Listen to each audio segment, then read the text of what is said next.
rapprochement peut-être date yi ak Malawi nu mu soree voyage beeg yooyu donc cette fois aussi ñu gisaat que date bi dafa approché waat naka nga ko jàngate ak suñu adversaire bi nga xamante ne moom la ñu war a taseel.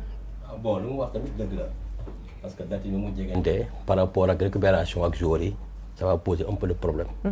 Mais bon moom mun na si génn tamit parce que Sénégal instant yi lui il a besoin de gagner les 2 matchs. Il a besoin aussi de se montrer parce que ñu ngi wax ci moom tactique bi mu am ak muy jouer baaxul. Mais équipe moom loo gis rek njiit bi mooy entraîneur bi. te njiit bi moom lépp lu mu war a mën a def comme tactique ñu nañ ko war a gën a dimbali war a gën a xool lan mooy faay lan moo ci doxul ak lan moo ci war a dox. Il est en train de construire dafa métti nag parce qu'il est entre 2 générations ñu mag ñi ak ñu ndaw ñi di ñëw.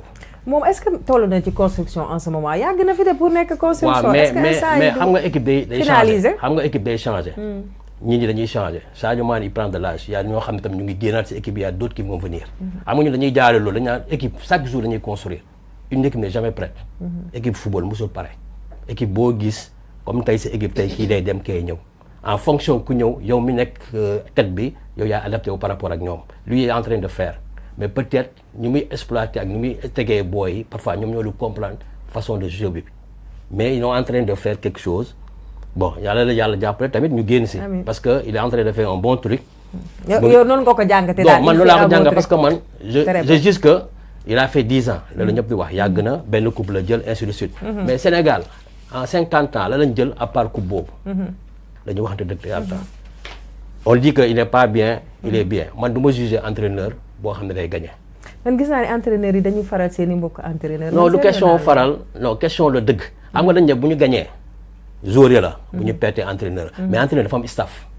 staff bi dafa gudd am na staff am na entraîneur moom mooy sélectionneur bi am na directeur technique yi am na lépp donc ça veut dire que bu lépp yàqoo il faut pas que ñu jàpp entraîneur bi kese la mais dañuy jàpp tous les staff y a un problème. mais est-ce que mu ngi déglu staff am. waaw bon loolu aussi bon décidément wóor. mais c'est que lu may gis man. il est en train de faire bon mu ngi def ay erreur ñeneen ñi wax mu ngi def ay erreur ñeneen ñi ne c'est bon xam nga rek football moom dëkkul fenn tey équipe bi mun na dox mu gagné. suba moom faay boo xam ne gisuñu ko woon mais mooy lan kenn mooy nelaw ci équipe bi les 11 joueurs on parle de 11 vecteurs. En tout cas ces mêmes joueurs qu'on voit ñuy am problème à l'équipe nationale dañuy gis ni que à l'international joueurs yëpp ñu ngi def lu ay résultats yu baax donc le problème c'est quand ils viennent en équipe nationale. donc ku ci mel ni ñoom Sadio Mané Sadio rek démb dugal na macha allah il a fait un excellent match malgré l'absence de Cristiano Ronaldo. Il a porté l'attaque de son équipe donc tey jii Lamine Camara fu ñu ko déggee ñoom ñu ngi def loo xamante ni c'est extraordinaire. ñoom Nicolas Jackson donc quel est le problème pourquoi nos internationaux quand ils sont à l'équipe nationale il y a un problème. Il y a des couacs ngay commencé di gis tu te dis que kii marché na kii marché wul kii marché na kii marché wul donc où se situe le problème exactement. mais xam nga ñu ngi leen di teg place bu ñu leen war a teg. club bi lu ñu leen di teg seen club moom la ñuy teg Sénégal. parce que pour man benn point mooy est-ce qu'il mouille le maillot pour le Sénégal à 100%. mais bien sûr ils sont pas. mais ku ci mel ñoom Sadio Mané mais bu ñu leen mouillé xam nga parfois nit ki dina def effort. xam nga ku nekk xamoo état d'âme bu muy ñëwee. xam nga tey mun naa ñëw équipe nationale ñoo war a jouer. l'entraîneur il met les joueurs comme ñun Sénégal ñun ñëpp ay entraîneurs lañ ñun ñëpp ay joueurs lañ donc entraîneur day teg 11 ñun dañuy revendiquer les 11. on est tout le temps en train de critiquer ñun dañuy xool lan la ak lan moo ko àndal ak lan moo waral xam nga moo am na tactique de jeu il fait le 5-5 le gars yi wax ne baaxul lii la fii la jaar mais est-ce que ça moom problème am na. certes yaa ngi ñëw bàyyi rek nga toog problème am na certes mën na si génn il peut réussir ça s'il avait réussi contre Côte d'Ivoire c'est un exploit mais Côte d'Ivoire da ko waroon gagner parce que ñun dañoo ñoom pour affirmer lu ñu toll mais pas pour gérer lu ñu toll comprendre nga foofu dafa def benn erreur mooy Sénégal dafa waroon gagner match boobu 100% il a mis les joueurs mais nu mu koy exploiter moo baaxul côté boobu moom dama ko nangul Sénégalais yi beneen côté boobu rek nga nangul Sénégalais non dama koy nag non dañuy waxtaan rek lépp lu ñu ñëw parce que moom moo suñu entraîneur il fait des erreurs bëgg nañ ko daax ñëpp dañu jël position pour ñu daax ko est-ce que c'est le moment tamit ñu daax ko wala est-ce que c'est le moment aussi ñu toog ñu wax ak moom wala soit c'est le staff bi totalement la ñu war a xool s'il y a des failles lan moo waral ñoom mënuñu déggu seen biir ba mënu leen déglu xam nga papier da waxtaan dafa neex lan moo am lan moo nekk seen biir ba moom mënu leen déglu y a un problème mais problème boobu lan moo ko waral lu tax moom bëggul déglu kenn parce que ñu ñëpp ñu ngi naan dégluwul mais est-ce que ñun tamit waxuñu ko rek ñun lu ñu xalaat xam nga ñun mën nañu yaakaar ne moom li ñu koy wax du loolu. te or que ñun suñu biir ñoom seen biir li ñuy wax noonu c'est la même chose. ñoo ko d'accord parce que Aliou Cissé il peut pas diriger moom kese moomul équipe bi. yow loolu nga yaakaar daal que ñoom non damay wax ay supposition. waaw te supposition quoi yow da nga yaakaar ni ñoom ñëpp ñoo bokk lu ñuy communiquer quoi. waaw parce que ñoom ñëpp bokk. Moi je pense pas parce que pourquoi maa ngi ñëw ci yéen bu la yàkkamte pourquoi je ne pense pas cela parce que on a vu ñu dul wax surtout les cadres de l'équipe dañuy commencer wax ils commencent à parler te on les connaît dans la discrétion et dans l'humilité vraiment ñoom ñëpp dañu régler dañu ànd ak dal dañu ànd ak vraiment secret duñu wax lu bëri luy xew mais soo gisee ba yenn cadres yi di génn di critiquer système bi tu sais que là la communication elle est pas encore passée junj doy na borom xel am na yoo xamante ne soxlawul tamit qu'on te dise que lii buntu la nga xam ne lii buntu la donc ñoom quand ils s'expriment déjà suñu leen posé wul question bi sax ñi ñëw ne xam naa li nga ma bëgg a laaj lii la ça marche pas mais dinañ ci dox dañ ci war a liggéeyaat je pense que foofu xam nga ni communication bi jàllul voilà d'accord naa ko ah waa jërëjëf ab sa saw tontul ma ko defanteel ak moom bu ko may dara alors loo xalaat ci ñaari dates yi déjà moi balaa nga kaa tontu moom il y a 2 dates le 11 fii vendredi 11 octobre ak le 15 octobre fële ca Malawi déjà ñaari dates yu xaw a jegeyantoo mu nekk benn adversaire boo xamante ne war nañ am ak moom double confrontation ak lan nga xalaat ci Limanso. Effectivement, ça sera des dates, c'est des dates hyper importantes comme ni ngeen ko waxee donc je pense que dina xaw a métti pour nos Lions 4 jours après le 11 fii nii après 4 jours après ñu dem Malawi donc ça sera un peu compliqué ak ni ñuy jouer ci seen club bi mais quand même pour répondre à je pense que le problème là on en a parlé et je sais qu'on en reparlera encore c'est le système de jeu d'Aliou Cissé qui ne marche pas. Donc je pense que tey jii buy demee ba cadre yi di wax ku ci mel ni Sadio Mané ku ci mel ni Kalidou Koulibaly ñu gis ay gestes yoo xam ne ñu ngi koy commencer di def en équipe nationale te Marceline Ba mu ngi la koy wax sànq xamee wuñu leen ko woon donc ça veut dire que la communication ne passe plus. Aliou Cissé s'il écoute wala s'il n'écoute pas son staff technique loolu ñun xamuñu ci dara parce que c'est dans les vestiaires mënuñu ci xam dara donc je pense juste que ay adversaires ku ci mel ni Burundi. Burkina Faso Mauritanie ou bien la RD Congo nekkul ay équipe yoo xam ne dama leen xeeb mais peut-être warul nekk ay équipe yoo xam ne war nañ mën a poser problème à cette équipe nationale du Sénégal. jërëjëf Absa Sow en premier tontu bi Mansour jàppal deuxième baa ngi nii ñaari jëf ñoo alors ñu am ñaari dates yu ñu proposé comme l'a fait tout de suite Absa Sow nag nga jàngatee dates yi est-ce que temps de récupération bi je pense que dina doy pour suñu Lions yi également Mansour am na lu bëri lu mu wax vraiment moom il est vraiment pour que ñu may chance sélectionneur bi vraiment may ko temps parce que moom 10 ans doyul nee na même si moom mooy ki ñu indi Coupe d'Afrique des Nations yow nag nga jàngatee wax ji yëpp. Bon, pour déjà les dates, moi je dirais que nos internationaux ils sont assez professionnels, je pense, pour gérer loolu parce que peut-être seen club yi ils ont des matchs qui se succèdent donc peut-être côté voyage bi bu doon ci Sénégal la ñuy des am fi 2 matchs ñu am 4 jours peut-être là ça va mais voyage bi xam naa moo si xaw a poser tuuti problème mais nos internationaux am nañ ay façon yoo xamante ni bu ñu ko defee ils pourront récupérer plus vite te avion yi ñuy voyager yaakaar naa ni bu ñu si nekkee rek mën nañu am temps rek même si voyage bi dina metti et tout mais je pense que am nañu ay préparateurs physiques yoo xamante ni ils vont préparer ça à l'avance ils vont prévenir yoo xamante ni dinañu ko maytu pour répondre à Mansour mu wax ju am solo mu ni est-ce que bu ñu ñëwee Sénégal il mouille le maillot moi je me dis qu'il mouille le maillot parce que sénégalais yi ñoom Sadio Mané ñoom Koulibaly franchement nekk nañ ay nit yoo xamante ne dañoo bëgg seen réew te tey jii nii Aliou Cissé lu mu bëgg seen réew ñoom ñi sol seen maillot di football sur le terrain ñoom ñoo ko gën a bëgg parce que da ngay gis ku ci def erreur da ngay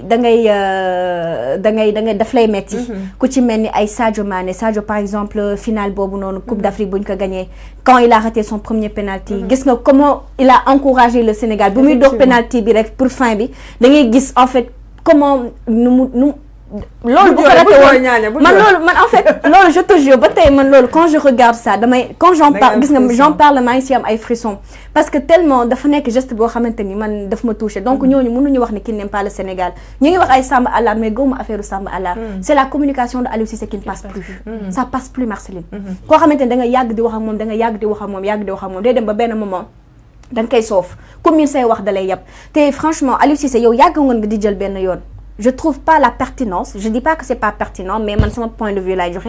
Je trouve pas la pertinence Marceline Ba nga tàmm di jël benn yoon boobu doon dox nga changé yoon nga jël benn yoon boobu doxul, mais qu'est-ce qui t'empêche de nee nañ ko xamatul fa nga jëm da ngay dellu fa nga jógee. Les gens ont dit que ça marche pas, les gens ont dit que ça marche pas. Aliou Cissé bu doon déglu je pense, je dis pas que du déglu, mais bu doon déglu franchement dina changer un peu le système. Au moins il change le système, si ça marche pas ñu xool ñu jéem a xool leneen, mais franchement la communication de Aliou Cissé ne passe plus. Sénégalais yi soof na leen, nit ñi nee nañ na dem na toog nag loolu man c'est la décision ne me revient pas, mais en tout cas franchement war na xoolaat bu baax a baax nu muy doxalee. jërëjëf Niani Diouf Niang, je vois une autre personne qui soupire depuis ce matin vraiment bëgg na wax xam-xamam ak xalaatam ci mbir mi. il s'appelle Diori Khadim Diakhaté le Breton. Khadim noo jàngatee li nga xamante ne moom la sa confrère ak consoeurs yi nekk ci plateau bi wax. Déjà pour la double confrontation, c'est déjà il faut essayer de remporter les 2 matchs, parce que il faut le dire, actuellement le Sénégal est deuxième derrière le Burkina, donc pour se qualifier il faut quand même ñu génn disons première de cette poule quoi. Loolu ça suñu crédibilité en fait daf ci dépendre. On peut pas partager en fait un groupe avec le Burkina, le Malawi, le Burundi, bon avec tout le respect que j'ai pour ces équipes, ba pare di génn ay deuxième wala troisième, non loolu c'est pas digne de nous, donc il faut quand même ñu bàyyi loolu xel. Et pour affaire de déplacement yi, bon en fait fenêtre FIFA yi ça a été toujours comme ça, donc je pense que Aliou Cissé il essaie juste disons de trouver des alibis, mais loolu moom ce n'est pas nouveau en fait, ce n'est pas nouveau, et puis ça s'applique à tout le monde, c'est pas seulement les équipes africaines, même les équipes européennes dañuy def ñoom double confrontation la ñuy def ci fenêtre FIFA yi, parce que là ñun qualification Coupe d'Afrique la ñuy def, mais ñoom aussi ñeneen ñi ñu ngi disputer Ligue des Nations, même dans les autres zones, par exemple en Amérique du Sud ñoom aussi dañuy def ay qualifications, donc c'est pas seulement le Sénégal qui est concerné, donc loolu man je pense que en fait c'est des arguments yoo xam ni ça ne tient pas la route. Alors pour répondre aux argumentations de votre invité, monsieur Mansour, donc déjà man je suis pas d'accord sur 2 points ci li mu wax. Le premier consiste les postes des joueurs, donc il a dit que il a dit que les joueurs sont utilisés en bon escient, c'est-à-dire Aliou Cissé les utilise chacun dans leur poste de prédilection, et ce n'est pas le cas de tout le monde, hein. À titre d'exemple, Habib Diarra par exemple, il est milieu de formation. Et Aliou l'utilise par exemple comme étant un piston. C'est vrai que daan na ko jouer avec Strasbourg, etc. Oui, daan na ko jouer, mais c'est pas son poste de prédilection. Donc déjà loolu c'est problématique. Un autre exemple, Ismaïla Sarr, c'est pas un piston, c'est un ailier de formation. Donc tu peux pas l'amener nga jouer loo ko ailier, en plus percuté ko yóbbu ko de l'autre sens, donc rendement bi mu daan am dootu ko amati, donc c'est quand même problématique. Et pour parler du système, Niani l'a bien expliqué, tu peux pas mënoo am par exemple un système bu doon dox, tu as remporté la coupe d'Afrique avec ce système. Tu es revenu en Coupe d'Afrique. maa ngi yegulu. Tu es revenu en Coupe d'Afrique. yaa ngi ñëw avec ce système. yow nga ñëw match de poule yi, tu as battu tout le monde avec ce système. Match de poule yi.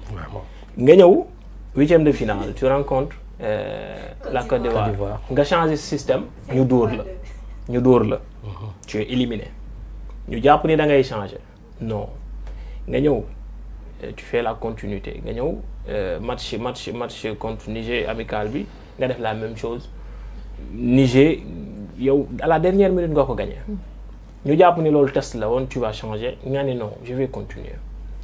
ñu yow RD Congo, tu fais la même chose, on fait match nul ici à Dakar. ñu jàpp ni fa la yam, non. Mauritanie, tu fais la même chose, nga gagné in extremis 1-0 à l'extérieur. ñu ne bon peut-être il va changer, mu ne non, il va continuer. ñëw tu fais la même chose avec Burkina, tu fais match nul. Tu reviens contre Burundi, le mujj changer système, def un système à 4. Et bi mu dugalee dafa delluwaat changer waat def défense en 3. Donc Niani a vraiment raison, c'est ce système qui est défectueux, qui donne plus satisfaction, qu'on doit changer. Donc loolu déjà c'est un point. L'autre point bi nga doon wax que ça concerne la construction, mais monsieur quand même tu peux pas être à la tête d'une équipe plus de 10 ans, nga may wax ay waxu construction. Quand même, il faut choisir les mots. Aujourd'hui, on ne peut pas plus parler de construction, plutôt de renouvellement. D'accord, je peux être d'accord avec Aliou de construire le bataille, d'autres construire. C'est pas maintenant. Renouvellement, par exemple, pour essayer d'intégrer, par exemple, les jeunes joueurs, intégrer les petit à petit. Mais construction, on n'est plus dans cette phase. Mono n'est que à la tête d'une équipe plus de 10 ans, non, de construire. Non.